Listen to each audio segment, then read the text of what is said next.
Yeah, let's just go through the notebook here. Storylines, Cleveland Browns, first helmet up there in the upper left. Shedeur Sanders, 14 for 23 and a $138. He kind of looked freaked out first half, came back, played with more composure second half. He is unbelievably athletic. It was scramble ball at its absolute best. You could see why he would throw for 11,000 yards at Jackson State and at Colorado just based on his athleticism. Now, that being said, he put balls into areas in the NFL. You can't do that. You're not playing in the Big 12. You're not playing in the SWAC. He was throwing in triple coverages. He was throwing late. He was throwing where the DBs in front of the receivers. Pal, we do that against Pro Bowlers. Those are picks. So, and he scrambled because the protection was kind of shoddy. He kept dropping back, scrambling, and going further south. He took a 28-yard quarterback sack because he kept zigzagging back trying to get out of trouble. You know, this is maturity. This is reps. This is, okay, I'm in trouble. I'm going to scramble, can't make a play. I'm going to dump it out. Don't be zigzagging back and forth. I think there's really a lot of upside because he's got instincts and he's got athleticism, but he's got the polish decision-making because you can't put the ball where he tried to put the ball in tight windows. It's going to be disastrous. But I would hope Cleveland would play him in the second and third preseason games, a half each, just to give him more reps and just see how this jump goes because he's got gifts. Tennessee, I just wish that Cam Ward had gotten more reps. He was only 5 of 8 for only 67 yards. It was kind of frantic. He doesn't have a good team around him. He needs more reps with the Tennessee Titans. Jacksonville, we were told to expect something really unique, and I was kind of disappointed we didn't get it. Travis Hunter only played 10 snaps on offense, only 8 snaps as a third down back. He had 2 short catches for only 9 yards. They didn't throw against him when he was playing cornerback, but in a wide open field, he totally blew and missed a tackle. So there's still a lot of work to be done. So we didn't see as much from Travis Hunter as we'd hoped. Raiders, we saw even less. They ran Ashton Genty 3 times in one series, -1 yard, had nowhere to run. And then he was out of the game for the rest of the game up in Seattle. I thought we would have seen a lot more. I will say this, Aiden O'Connell, he really played well. Threw for 205, couple of touchdowns. He looked so different in Chip Kelly's offense in terms of getting the ball out of there, et cetera. So maybe he's making a jump from what he was a year ago when he was frantic and a young quarterback and a bad team. I was pretty impressed with his composure, his ability to go through his progressions and to make the passes. Seattle, George Halani. Know that name? Yeah. Running back, Boise State. Yeah. Yeah. A few years ago. Oh, he was there for 4 years. Uh-huh. George Halani had 81 all-purpose yards for the Seahawks, and they're looking for running backs. Yeah. I always thought he was really productive. Of course, Ashton Genty showed up 2 years ago, and everything changed, and Halani had a bunch of injuries too.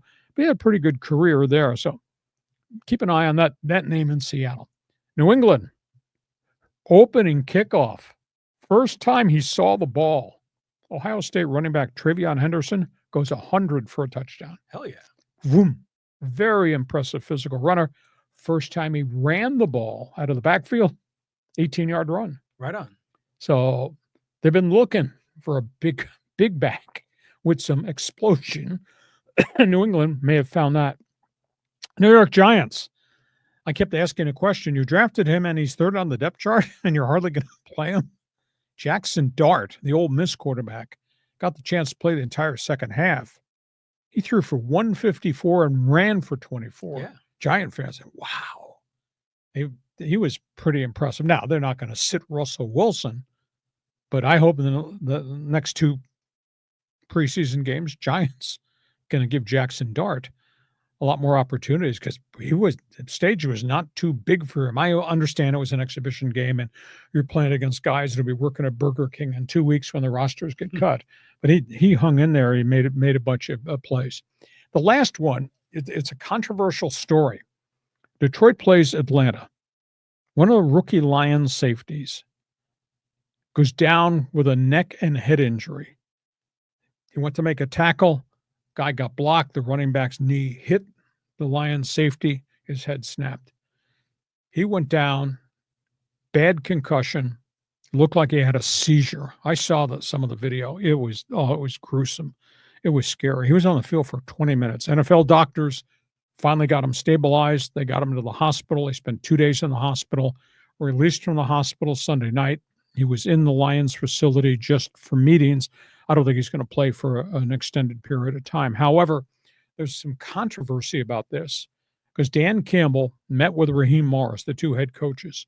The players were shocked at the severity, and everybody saw this young safety lying on the field, and his limbs are going like this. I mean, it was a very scary video. And then the doctors finally calmed him down. The players told the coaches they did not want to play the end of the game.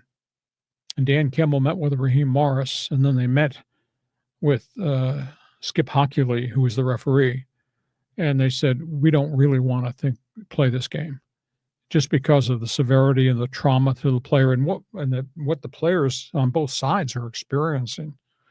And anyhow, the league had sent a note or messaged the game must go on. So Dan Campbell and Raheem Morris said, we're going to take one snap and our guys are going to stand there and they're going to let the clock run out. 14 minutes. So after 6 minutes, Hockley signaled timeout, met with the coaches. Coaches said, we do not want to continue this game. Hockley said, I understand. So they canceled the game. We stopped with 14 minutes to go in the fourth quarter, and it was strange. It took one snap after they put the ball in play, after the player was removed and on an ambulance and taken to the hospital. Took one snap. They stood there and looked at each other and stood there and stood there and stood there for 6 minutes. And then finally, Hockley acceded to what the coaches want. The league is really upset because Dan Campbell went against what the league demanded. Well, so I don't know. So those are stories here you want to talk about. Shedeur, everybody else, and what happened on the sidelines, Detroit versus Atlanta. John, go ahead. Yeah, I just love Shedeur Sanders. Getting a lot of love from just football fans, a lot of Shedeur fans kind of saying, see, we told you so. This guy, he was, Mel Kiper Jr. is probably feeling pretty good about this because remember during the draft, he was slamming NFL teams for not picking him. So I think it's great. Imagine if the Cleveland Browns franchise could be revolutionized by, Coach Prime's son. I mean, that's just a great story, and you got Joe Flacco, you got Kenny Pickett, neither one of those guys are going to win you a Super Bowl. You got 5 on your roster, 5 quarterbacks on your roster. You don't have a starter. No, they gotta sort this out. But I think Shedeur fans are saying right on, and I know that guys like LeBron and, other, celebrities and athletes are all like, you go, and I think it's good. I think it's really good for the league. And, some of those passes he made, I remember there was that one time, I think it was one of the tight ends down the line, made that one-handed catch, and he just kind of dropped that ball right in the spot where no one else could intercept it. So that showed a lot of maturity as well. I mean, if I'm a Browns fan, I've got to be a little bit optimistic. Give him another kick or two at the can, and let's see. But when you start playing real people, you can't throw the ball where he was throwing the ball. Oh, yeah. He was threading the needle a lot. The Detroit situation is tricky because I totally get it from the players' perspective. They want to be respectful to their comrade who went down, who's hurt, and they want to focus on safety, and the league wants to focus on safety, but you got paying customers, and there's a lot of other players that can still play, and the coaches probably want to see a lot of other things from some of these other players.